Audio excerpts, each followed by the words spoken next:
ওম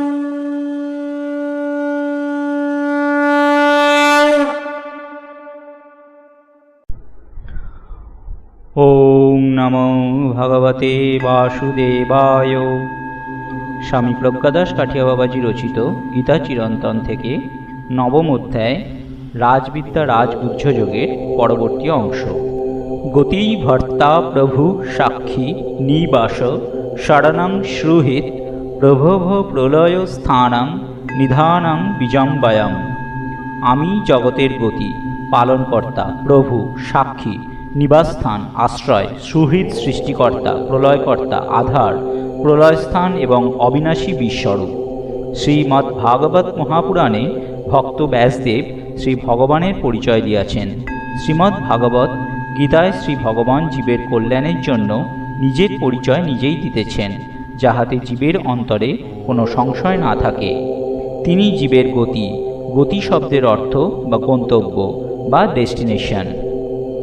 রাত্রির ঘন অন্ধকারের বুকে যেমন প্রভাত সূর্যের প্রার্থনা থাকে, বর্ষণশ্রান্ত শ্রাবণ দিনের যেমন উজ্জ্বল দিনের অপেক্ষা থাকে, হাসপাতালে চিকিৎসারত কঠিন ব্যাধিযুক্ত যন্ত্রণাকাতর ব্যক্তির যেমন সুস্থ সুন্দর জীবনের আকাঙ্ক্ষা থাকে, প্রেমিকের যেমন প্রিয়া মিলনের প্রত্যাশা থাকে, সেইরূপী প্রত্যেক জীবের অন্তরে সেই প্রভুই পাইবার প্রার্থনা থাকে, কারণ তিনিই যে আমাদের উৎস।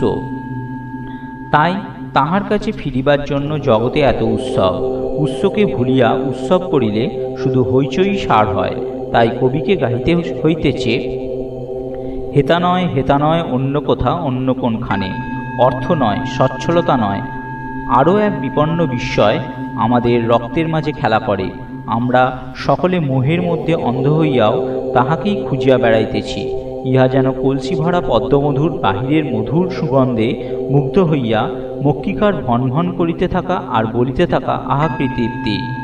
মধু কত সুন্দর, আমি মধু কি সম্পূর্ণ বুঝিয়াছি? ইহা যেন বিবাহ বাড়ির কোলাহল দূর হইতে শুনিয়া আলোচনা করা, খুব ভালো ভালো বিবাহ হইতেছে। হায়, আমাদের যে ফুলশয্যার আনন্দের খবর নাই, ইহা যেন দূর হইতে সমুদ্রের গর্জন শুনিয়া সমুদ্রের বিশালতার আন্দাজ পাইবার চেষ্টা। হায়, আমরা যদি সেই সমুদ্রকে দেখিতাম, তলদেশে যাইতে পারিতাম, তাহা হইলে কি হইত? তখন কি আমরা আর যে সমুদ্র দেখি নাই তাহার সঙ্গে তর্ক করিতাম? আমাদের এই মোহ দূর করিবার জন্য শ্রী ভগবানকেই অগ্রসর হইয়া আসিতে হইয়াছে। তিনি বলিতেছেন, তিনিই গতি। ভর্তা শব্দের অর্থ পালনকর্তা। সকলের তিনি পালনকর্তা। বিশ্বের প্রতিটি জীবের উপর তাহার দৃষ্টি রইয়াছে। সকলের আহারের বাসস্থানের ব্যবস্থা তিনি করেন। শিশু জন্মাইবার পূর্বে মায়ের বুকে তিনি দুধ দিয়া রাখেন। বাঘিনী মাতার হৃদয়ে দিয়াছেন সন্তান স্নেহ।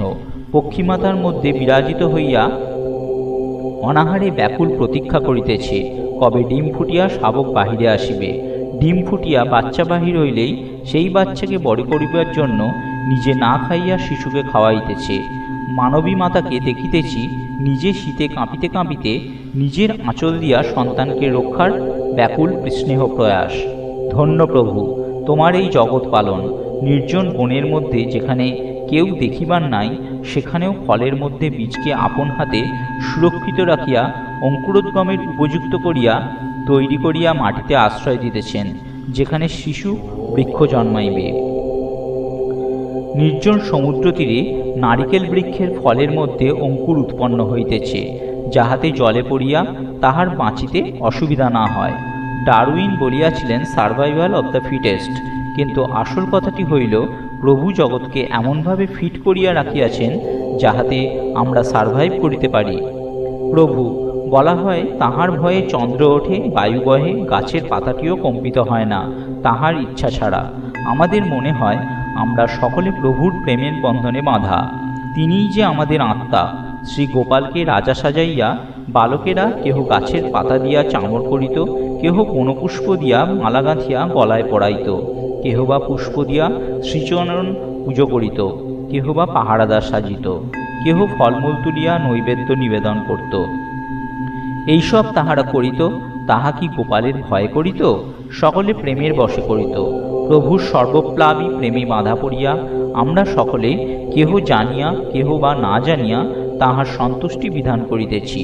কালীয়নাগ শ্রী ভগবানের স্তুতি করিয়া বলিয়াছিল, হে প্রভু, আপনি তো আমাকে কোপন স্বভাব সর্পজাতি করিয়া সৃষ্টি করিয়াছেন। বিষই আমার পূজার সামগ্রী, তাহা দিয়াই আমি আপনার পূজা করিয়াছি। এখন আমাকে রাখিবেন বা পায়ে ঠেলিবেন তাহা আপনার দায়। ভবান হি কারণং তত্র সর্বজ্ঞ জগদীশ্বর, অনুগ্রহং নিগ্রহং বা মন্যসে তদ বিদেহি ন। প্রভুর প্রতি এইরূপ আপনাত্ম রাখিতে পারিলে প্রভুর সহিত জীবের সম্পর্ক আর ভয়ের থাকে না, তাহা প্রেমের সম্পর্কে পরিণত হয়। আমরা বাম হাতে মল পরিষ্কার করিয়া তাহা ঘষিয়া পরিষ্কার করিয়া লই, কিন্তু বাম হাতকে পরিত্যাগ করি না। সেইরূপ প্রভু তাহার জগৎকার্য সাধনের জন্য আমাদের ব্যবহার করেন, আবার আমাদের ঘষিয়া পরিষ্কার করিয়া লন। আমরা যে তাহারই। আমরা যখন তাহার থেকে পৃথক ভাবনা করি তখনই সমস্যা শুরু। তখনই প্রভু আমাদের দণ্ডবিধান করেন। এই দণ্ড তাহার আশীর্বাদ। মা যেন কর্দমাক্ত শিশুকে পরিষ্কার করিয়া কোলে তুলিয়া লন। শিশু হয়তো তখন কাঁদে, কিন্তু ইহার মাধ্যমেই তিনি শিশুকে শুদ্ধ করেন। যদি প্রশ্ন ওঠে, শিশুকে তিনি কাদামাটিতে দেন কেন? উত্তর হইল, শিশু যে চায়। যদি প্রশ্ন করা হয়, এই চাওয়ার প্রবৃত্তি কে দেয়, তবে উত্তর হইল, তিনিই দেন। যদি প্রশ্ন ঘটে কেন দেন, তবে ইহার উত্তর আমাদের জানা নাই। শুধু ভাবি, শিশুর খেলা দেখিতে মায়ের যে আনন্দ হয়। শিশু যদি না খেলিত, কাদা না মাখিত, প্রজাপতি যদি ফুলে না বসিত, পদ্ম ফুলের মধু যদি মৌমাছি না চুরি করিত, তবে কেমন হইত? সন্ধ্যাবেলায় কুলায় ফিরিয়া পাখি যখন কলকাকলিতে সন্ধ্যার গগন ভরাইয়া দেয়, তখন মন প্রেমে তন্ময় হয় নাকি? তখন কিন্তু পাখিরা নিজেদের মধ্যে বিবাদ করে। এই বিবাদ না থাকিলে সন্ধেবেলাটা কেমন কাটিত? এইরূপ প্রশ্নের পর প্রশ্ন চলে। শেষ উত্তর পাওয়া যায় প্রভুকে পাইলে। শিশু যেমন কান্না ভুলিয়া মায়ের বুকে দুধ খাইতে খাইতে মায়ের মুখের দিকে তাকাইয়া হাসিতে হাসিতে পরম নিশ্চিন্তে সমস্ত প্রশ্নের পারে যাইয়া ঘুমাইয়া পড়ে। সাক্ষী প্রভু, সাক্ষী, নিরপেক্ষ দ্রষ্টা। সব কিছুকেই তিনি দেখেন, তিনি বাধা দেন না। সকলকে তিনি স্বাধীনভাবে ছাড়িয়া রাখিয়াছেন, কিন্তু স্বাধীনতা একটা সীমা পর্যন্ত। প্রত্যেকে আমরা নিজেদের কর্মফলের কাছে বাঁধা। কর্মস্রোতে সকলে ভাসিতেছে, কর্মস্রোতে স্বামী স্ত্রী সাজিতেছে। কিছুদিন একত্রে ভাসিতেছি, আবার যে যাহার মতো কর্ম মতো ভাসিয়া অন্যত্র চলিয়া যাইতেছি। শ্রী ভগবান শুধু দেখিতেছেন। ইহার অর্থ শ্রী ভগবান আমাদের খেলিতে দেন। আমাদের সংসার খেলা দেখিয়া তিনি আনন্দ পান, কিন্তু খেলার হার জিতের দুঃখ আমাদেরই সহ্য করতে হয়। শ্রী ভগবান আমাদের বিবেক দিয়াছেন, শুভ বুদ্ধি দিয়াছেন। সেই শুভ বুদ্ধির সাহায্য না লইয়া অসৎ বুদ্ধির বশে যাইয়া যদি আমরা নিজের এবং জগতের অকল্যাণ করি, তবে আমাদের কর্মের ফল আমাদেরই ভোগ করতে হবে। এখানে প্রভু নির্মম সাক্ষী মাত্র। তাই অর্জুনকে তিনি বলিয়াছেন, ন শস্যসি বিনক্ষসি। আমার কথা, অন্তর্যামী বিবেকরূপী শ্রী ভগবানের কথা না শুনিলে বিনাশপ্রাপ্ত হইবে। ইহা এক অলঙ্ঘ নিয়ম। কেউই ইহার বাহিরে যাইতে পারেন না।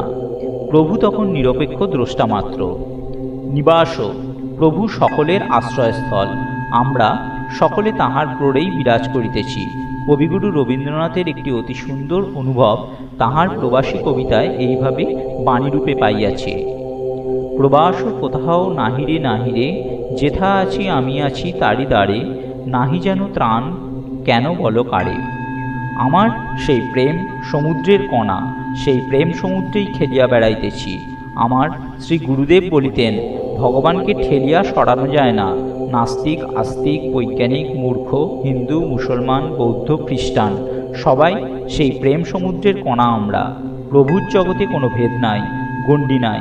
গীতা তাই বাইবেল, কোরআন সর্বশাস্ত্রেরই জয়গান। গীতা সর্বশাস্ত্রময়ী। ভেদের গণ্ডি আমাদের তৈরি।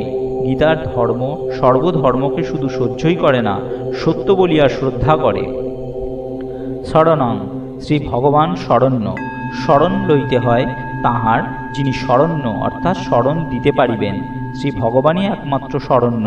তিনি একদিকে সর্বশক্তিমান, অপরদিকে করুণার অনন্ত সাগর। তিনি প্রণত পালক। যে তাহার শরণে আসে তাহাকে তিনি ত্যাগ করেন না। ধীরে ধীরে বিভিন্ন ঘাত প্রতিঘাতের মধ্যে দিয়ে লইয়া গিয়া অন্তিমে তিনি আত্মসাৎ করিয়া লন। তাহার এই কৃপার ধারা অপূর্ব। এখানে ভুলটিও অগ্রগতির সোপান। এখানে পদস্খলনও সাধককে পূর্ণতা দান করে। যেমন পাহাড়ে চড়িতে যাইলে মাঝে মাঝে নিচে নামিতে হয়, তাহার শরণাগত হইতে পারিলে কেহই আমরা বাদ যাইব না। বলা হয়, আশ্রয় লইয়া কৃষ্ণ ভজে, কৃষ্ণ তারে কভু না ত্যাজে। অর্থাৎ যিনি শ্রী গুরুর আশ্রয় লইয়া শ্রীকৃষ্ণকে ভজনা করেন, ভগবান তাহাকে কখনো ত্যাগ করেন না। শ্রী গুরুদেব শ্রী ভগবানেরই বিগ্রহ, সুহৃদ, অনপেক্ষ উপকারী।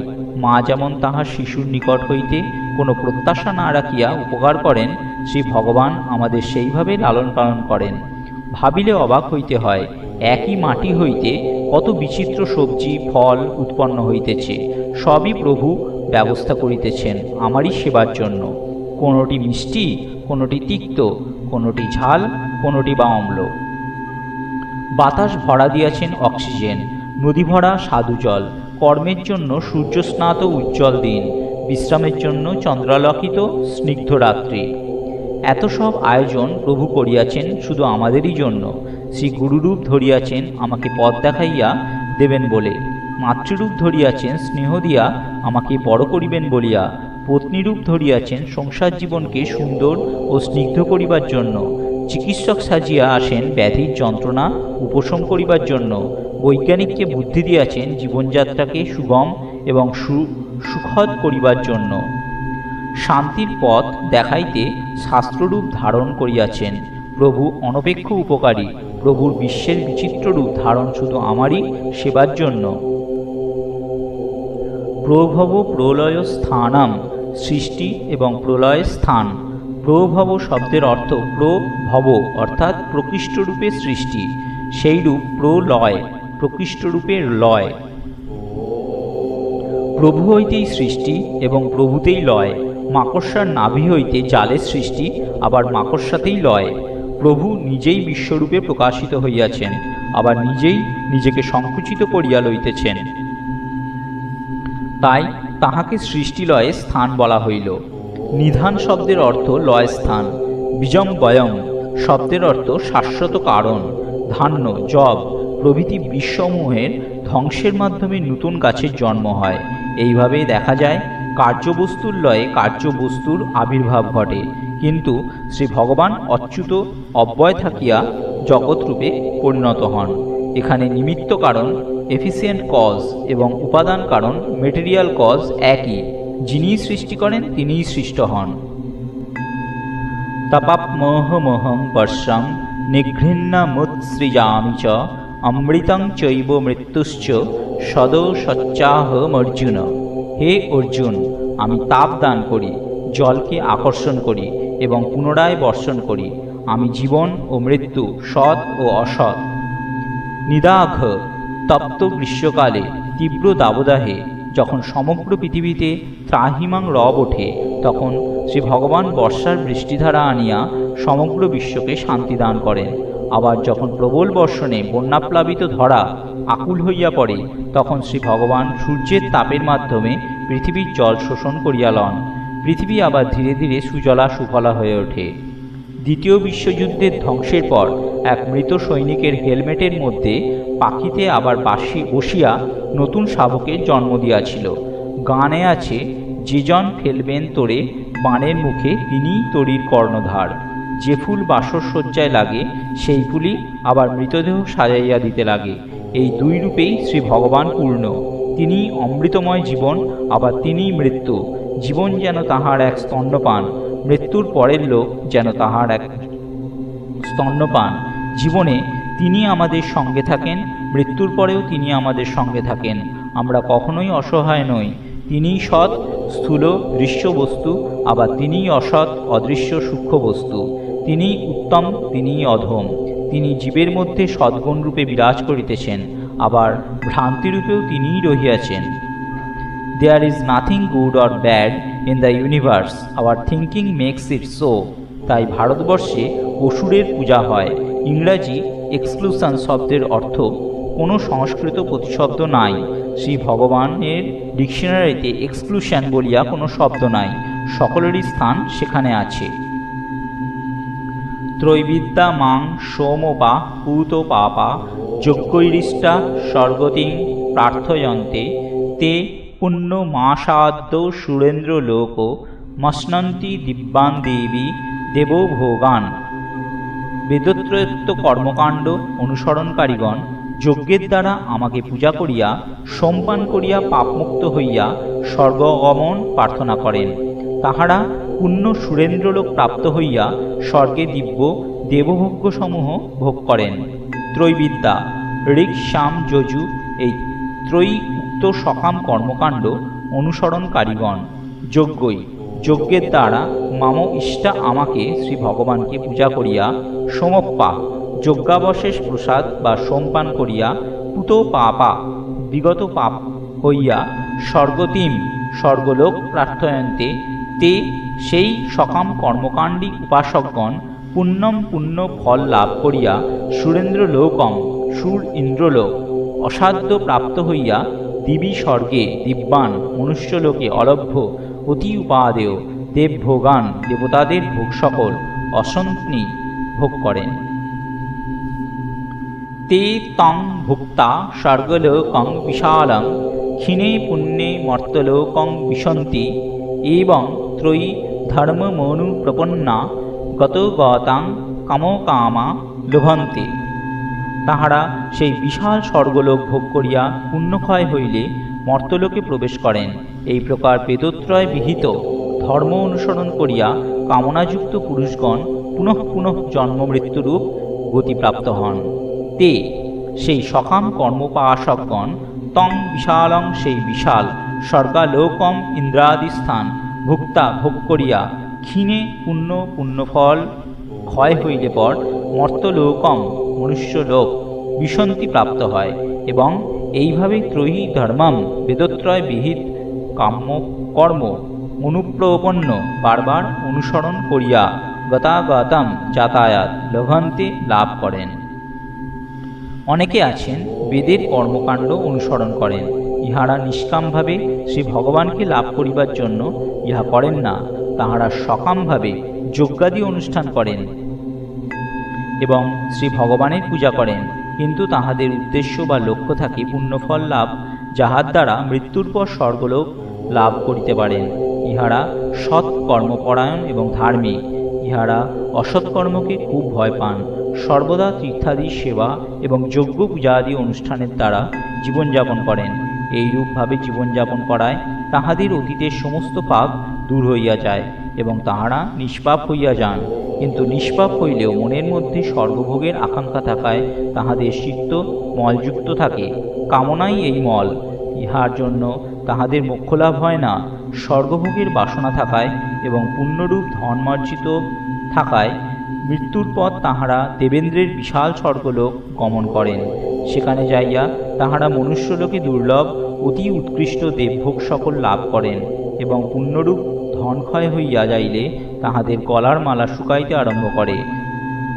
তখন তাহারা অপরের দোষ দর্শন করিতে শুরু করেন এবং করুণভাবে সেই স্বর্গলোক হইতে ভ্রষ্ট হইয়া পুনরায় মর্তলোকে পতিত হন। এইভাবে যাহারা শ্রী ভগবানকে না চাহিয়া ভবিষ্যতে ভোগসুখ লাভের জন্য ইহজীবন ধর্মচাচরণ করেন, তাহারা বারংবার যাতায়াত করিতে থাকেন। তাই বিরাগী সাধু মহাত্মাগণ স্বর্গসুখের কামনা করেন না। সকাম বৈদিক কর্মকাণ্ডের ফল আপাত মনোহর হইলেও অগ্রহণীয়। নিষ্কাম ভক্তিজনিত যে মোক্ষ, তাহা চিরস্থায়ী, পুনরাবৃত্তিরোধক, পরমার্থদায়ী। এই সাথেই শেষ হলো আজকের স্বাধ্যায়। ওম নমো ভগবতে বাসুদেবায়।